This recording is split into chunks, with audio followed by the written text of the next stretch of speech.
Buen día, vamos a hacer un pequeño repaso de lo que se ha visto en la clase de modulación de amplitud. Sabemos que si transmitimos en banda base, por ejemplo, una señal de audio, una vibración mecánica del aire que actúa sobre un cristal piezoeléctrico en el micrófono que lo transforma en una señal eléctrica, y esa señal eléctrica mediante un transistor o una serie de transistores correctamente polarizados, por ejemplo en clase A o en clase B en push-pull, nos permite amplificar la señal y que esa señal se escuche con un mayor nivel de potencia. Pero si queremos que esta señal de banda base llegue a una distancia mucho mayor, no podemos utilizarla en forma directa, sino que habrá que modificarla, ya que necesitamos inexorablemente generar una señal electromagnética que se propague de alguna manera. La propagación de una señal electromagnética necesita de frecuencias elevadas, ya que la transferencia tiene que ser mediante un radiador, que es otro nombre que se le da a una antena, que tenga características físicas similares en longitud a la longitud de onda de señal. Por lo tanto, señales de audio de banda base, video en banda base, tienen frecuencias tan bajas que sus longitudes de onda son extremadamente altas. Eso hace que las antenas sean, desde el punto de vista práctico, imposibles de construir, tendrían kilómetros de longitud. Por lo tanto, de alguna manera, tenemos que hacer que nuestra señal en banda base, en frecuencia baja, se modifique para poder generar una señal de frecuencia alta que sí va a ser correctamente radiada por antenas de tamaños razonables. La señal en frecuencia baja, la señal que contiene información, la voz que queremos enviar, el texto que se quiere enviar por una señal radioeléctrica, el video, cualquier tipo de información que quiera enviar en frecuencia baja, en banda base, se denomina moduladora. Por parte, la señal de alta frecuencia, que es la que efectivamente va a propagarse por algún medio de antena a antena, se denomina señal portadora. Obviamente, ya vimos que la señal moduladora la obtengo a partir de una banda base. La portadora, que es una frecuencia alta, se genera mediante un oscilador, tema que hemos visto recientemente. Uno de los usos típicos de un oscilador es justamente fabricar una señal portadora, es decir, una señal de alta frecuencia con amplitud constante a lo largo del tiempo. Por lo tanto, una señal modulada en amplitud está formada por una portadora de alta frecuencia, que es esta que se ve aquí, cuya amplitud, en lugar de mantenerse constante, va a ir variando, como se ve si sigue en el puntero, siguiendo la amplitud de la moduladora. Es decir, la señal modulada en amplitud es una señal de frecuencia constante, que es la frecuencia de la portadora, con amplitud variable. Otra manera de verlo, aquí tenemos la señal de baja frecuencia, la moduladora, aquí tenemos la señal de alta frecuencia, la portadora. Una amplitud modulada es una señal cuya frecuencia es la de la portadora, pero cuya amplitud es la de la moduladora. Señal de alta frecuencia cuya amplitud varía siguiendo la forma o la amplitud de la moduladora. Si se fijan, esta parte que está aquí arriba, si siguen el puntero, es exactamente la forma de la señal moduladora. Y abajo tenemos exactamente lo mismo en forma simétrica. Significa que en este proceso de modulación vamos a obtener la señal modulada, es decir, la que contiene información duplicada. Una que está aquí arriba, que dicho sea de paso se denomina banda lateral superior, y una que está aquí abajo, que vista de esta manera es la banda lateral inferior. Veamos un poco de trigonometría.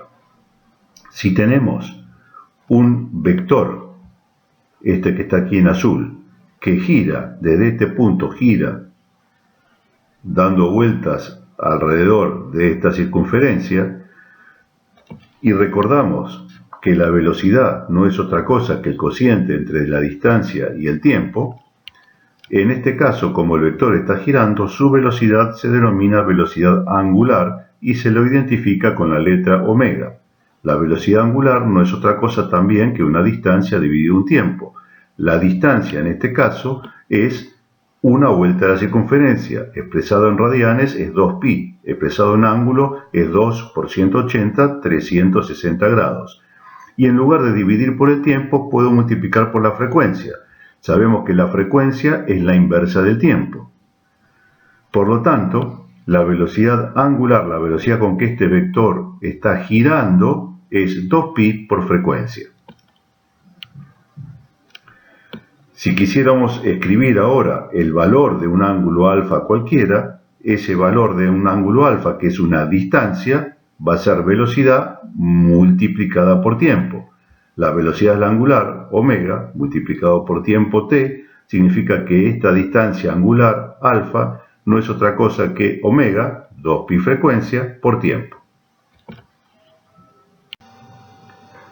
Si ahora imaginamos que a medida que pasa el tiempo, es decir, a medida que este vector va dando vueltas, dibujamos ahora en un eje cartesiano xy, donde ponemos en las abscisas el tiempo, y vamos dibujando en este diagrama el vector que va girando, el extremo del vector que va girando. Cuando este vector está aquí, en 0, el punto que tenemos en el diagrama de la derecha está aquí.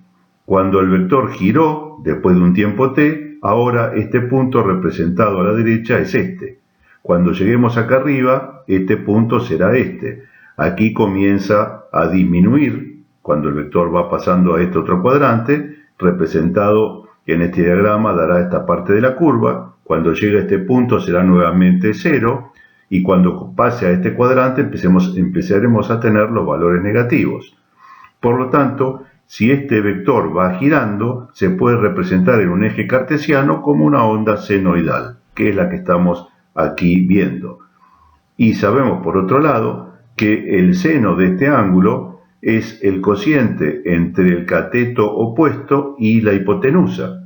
El cateto opuesto es el valor de tensión que hay en cada instante en esta curva. En este momento el cateto opuesto vale esto, de aquí hasta aquí. Este es el valor del cateto opuesto. Por lo tanto, este ángulo, si calculamos el seno de este ángulo, será el valor de tensión de portadora, el valor instantáneo que hay en cada momento, que varía de 0 a máximo, vuelve a 0, se hace máximo negativo, vuelve a 0 y así sucesivamente, dividido la hipotenusa. Y la hipotenusa es un valor fijo. Fíjense que la hipotenusa siempre es el valor de este vector, que es el valor máximo que va a tener la señal, justamente cuando este llega aquí arriba o cuando llega aquí abajo, un valor negativo. Por lo tanto, a esa tensión máxima se la llama tensión pico. Eso significa que el seno de este ángulo es el cateto opuesto, tensión de portadora en cada instante, dividido a la tensión máxima o tensión pico de la portadora.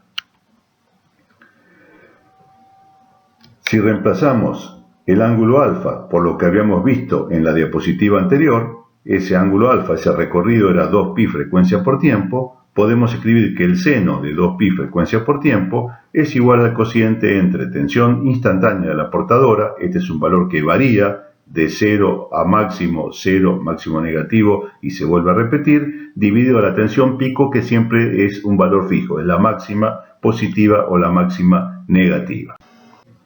Si ahora en la ecuación anterior despejamos la tensión instantánea de la portadora, cuántos volts hay en cada instante en la portadora, será el valor pico por el seno de 2pi frecuencia por t. Es un simple pasaje de términos. De esta manera, la ecuación de una señal senoidal, en este caso la portadora, será la tensión de la portadora en función del tiempo, es decir, qué tensión tiene la portadora en cada instante a lo largo del tiempo. Va a ser igual a la tensión pico, que es un valor fijo, es el valor máximo de tensión, por el seno de 2pi por la frecuencia de la portadora por el tiempo. Esa ecuación, que no deja de ser la ecuación de una señal senoidal, es exactamente la misma que usaremos para la señal moduladora. Lo único que va a cambiar que ahora, en lugar de portadora, las tensiones serán de moduladora. La tensión de la moduladora en cada instante, la tensión aquí que es cero, acá va subiendo, va subiendo, va subiendo, llega al máximo, comienza a bajar, vuelve a ser cero, se hace negativa, llega a un máximo negativo y así sucesivamente. Eso es este valor, tensión instantánea, tensión de la moduladora en función del tiempo, va a ser igual a la tensión máxima, tensión pico de la moduladora, este valor positivo o este valor negativo, por el seno de 2pi frecuencia de moduladora por tiempo. Exactamente la misma ecuación, solamente cambian los subíndices. Donde antes decía portadora, ahora dirá moduladora.